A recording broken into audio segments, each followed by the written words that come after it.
اور جو اسلامی طرز معاشرت کا ایک خوبصورت نمونہ ہے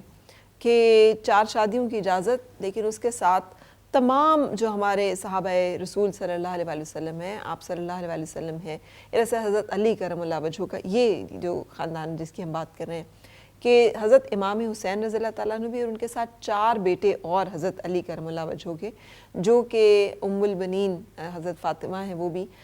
جو کہ دوسری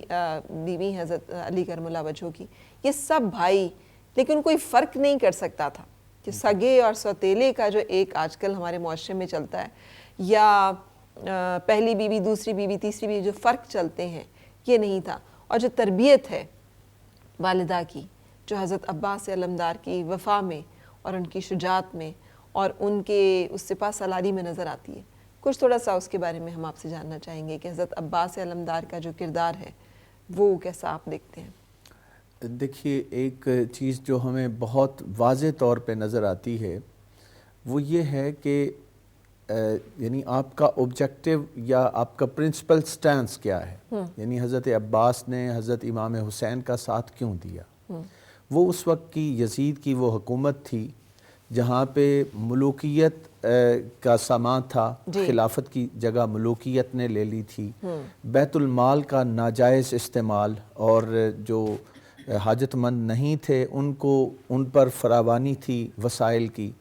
پھر یہ ہے کہ بظاہر یزید نے انکار نہیں کیا تھا اسلام کی تعلیمات کا، نمازیں بھی ہوتی تھی، اذانیں بھی ہوتی تھی، شاعر اسلامی کا بظاہر مذاق نہیں اڑایا جاتا تھا، لیکن اس کا نظام فسق پر قائم تھا، تقوی پر نہیں تھا۔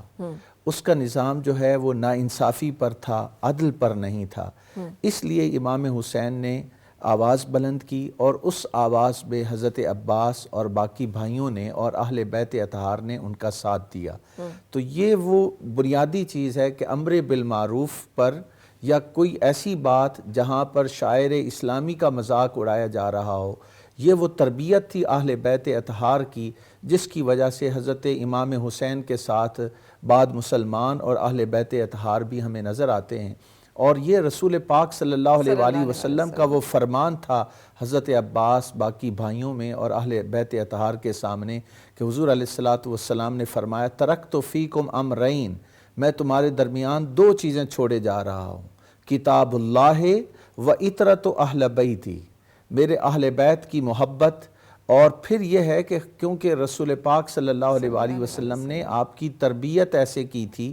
اور ان کے سامنے تھا کہ یہ تو جنتی نوجوانوں کے سردار ہیں، تو جس راستے پر امام حسین چل رہے تھے انہیں بڑی کلیئرٹی تھی اور ان کو بڑے کلیئر ہیڈڈ تھے کہ یہ راستہ ہی صحیح راستہ ہے، اور اس میں انہوں نے یہی چیز اور آج تک ہمارا یہی ایمان ہے کہ یہی راستہ صحیح راستہ ہے، کیونکہ ایک تو آپ نے بتایا پرنسپلی کہ اسلام کے شاعر کا مذاق ہے یا نہیں ہے، پریکٹسز کیا ہیں یا نہیں ہیں، اس سے قطع نظر جیسے میں نے پہلے بھی ریفر کیا، ڈاکٹر صاحب آپ بھی بتائیے گا، اگر ایک اجتہاد ہوا ایک وقت یا ایک مصالحت کی کچھ شرائط پہ مصالحت ہوئی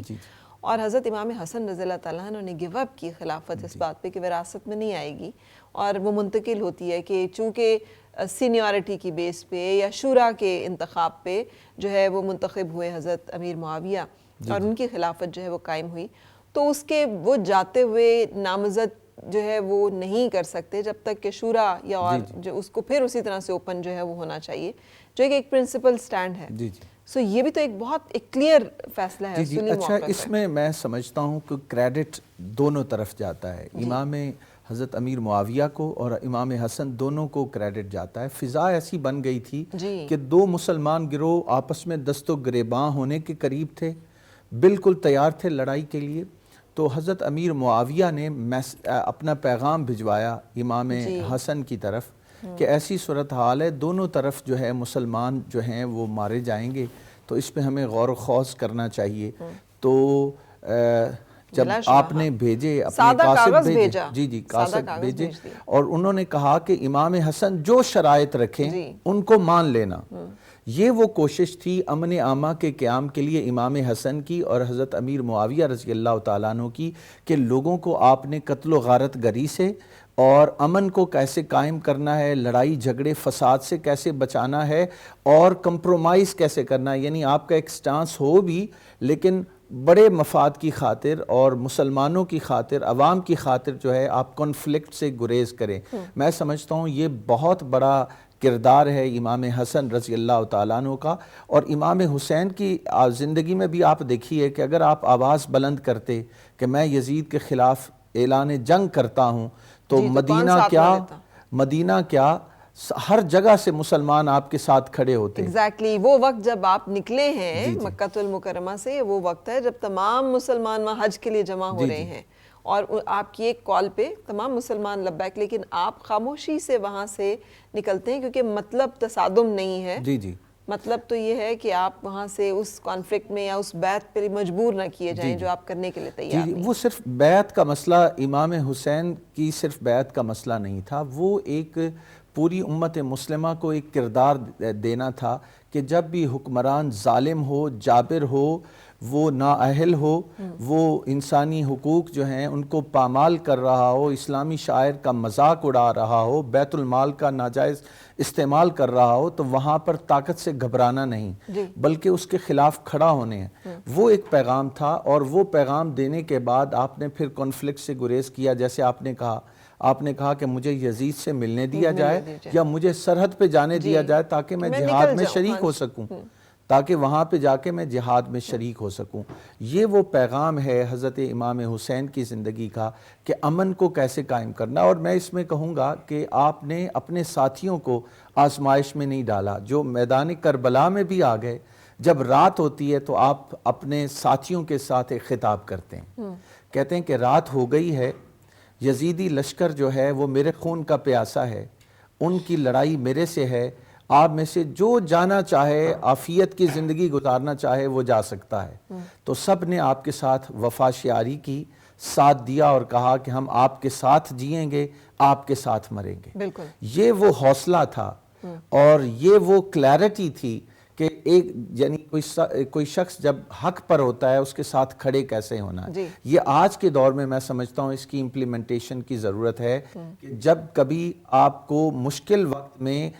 حق کا، سچ کا ساتھ دینا پڑے تو گھبرانا نہیں چاہیے. یہی قرآن کی تعلیمات ہے، یہی اہل بیت اطہار کی زندگی میں ہمیں نظر آتا ہے، اور یہی چیز ہمیں رسول پاک صلی اللہ علیہ وآلہ وسلم نے سمجھائی ہے اس کردار کے حوالے سے، جو کر کے دکھائی ہے ہمیں پھر خانوادہ رسول صلی اللہ علیہ وآلہ وسلم نے. ایک بریک کے لیے رکیں گے، اور جیسے پہلے ہی پروگرام میں ذکر ہو رہا تھا کہ حضرت امام حسین رضی اللہ تعالیٰ عنہ کی شخصیت جب آ جاتی ہے تو ہم کم ذکر کر پاتے ہیں حضرت عباس کا اور حضرت امام زین العابدین کا. لیکن اب بریک کے بعد جب ہم آئیں گے تو ہم کوشش کریں گے ان دونوں کی شخصیت کے مختلف ایسے پہلوؤں کے اوپر ضرور بات کریں جس سے ہمیں ان کے بارے میں زیادہ جاننے کا اور ان کے بتائی ہوئی جو راستے اور تعلیمات ہیں ان کو اپنانے کا موقع بھی ملے. سو بریک کے بعد حاضر ہوتے ہیں. اور مل کے گنگنائے ہیں گمشدہ جو خوشیاں ساری وہ ڈھونڈ لائے، آؤ پھر سے مسکرائے.